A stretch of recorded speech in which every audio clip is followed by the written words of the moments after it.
50 years ago, scuba diving was kind of a new field. We had a number of researchers at FSU that were using it. Among them, Dr. Bill Herrnkind and Greg Stanton. They realized there was a real opportunity to make a program that would enable safe research at FSU.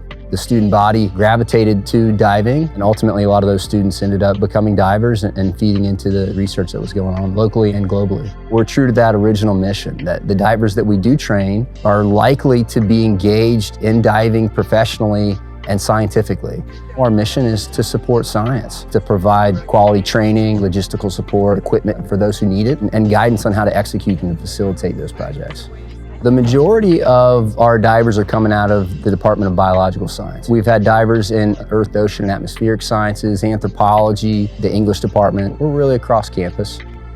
The Intro to Scientific Diving course changed the trajectory of my career. I was interested in going into the Coast Guard as a military diver. I took the course because I wanted to get some prerequisite experience, but through that class and through the network of the class, I actually got recruited to help do research, getting a vision of what the world of science was. It pushed me into this field. Now I'm the TA. This is my first semester TAing for the course, so I have my own group of divers that I'm actually looking after and taking care of.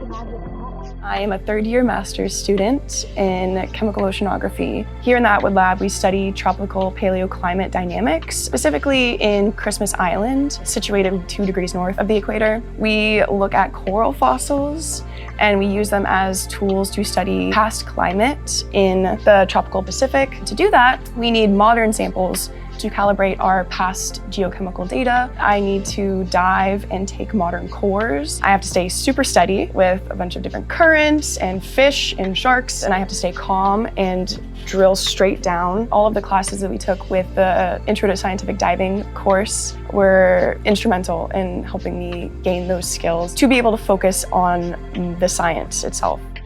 Anyone who's engaged in this type of work understands that there's real hazards with going underwater. We spend quite a bit of time in the course focused on rescue exercises, rescue procedures, CPR, emergency oxygen administration, first aid. So we've got to meet these standards so that our students, they're credentialed and that they're prepared to be employed. Most importantly, that they're prepared to manage the risks that are in the field that they're planning to work in.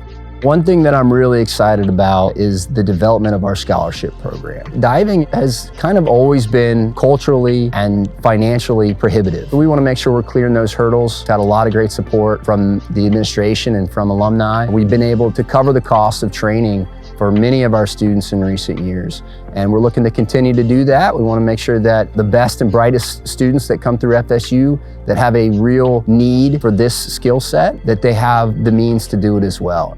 Greg Stanton was our first and longest tenured diving safety officer. Greg passed away last year. He really built an incredible program here. And the foundation that he laid is something that I'm kind of still standing on today. He was a great instructor, and he had a big impact at FSU and in the scientific diving world more broadly.